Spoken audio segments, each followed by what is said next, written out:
جسمانی امراض پرہیز سے جاتے ہیں اور روحانی امراض پرہیزگاری سے۔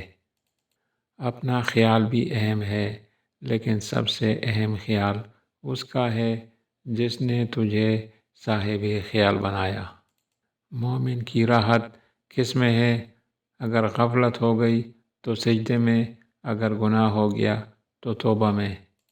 مومن وہ نہیں جس کی محفل پاک ہو، مومن وہ ہے جس کی تنہائی پاک ہو۔ انسان کو اچھی سوچ پہ وہ انعام ملتا ہے جو اسے اچھے اعمال پہ بھی نہیں ملتا، کیونکہ سوچ میں دکھاوا نہیں ہوتا۔ ہمیشہ سچے لوگوں سے دوستی رکھو، کیونکہ وہ اچھے دنوں میں سرمایہ اور برے دنوں میں محافظ ہوتے ہیں۔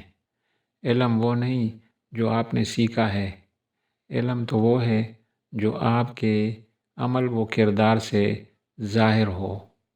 زمانے کا شکوہ نہ کرو بلکہ خود کو بدلو، کیونکہ پاؤں کو گندگی سے بچانے کا طریقہ جوتا پہننا ہے، نہ کہ سارے شہر میں قالین بچھانا۔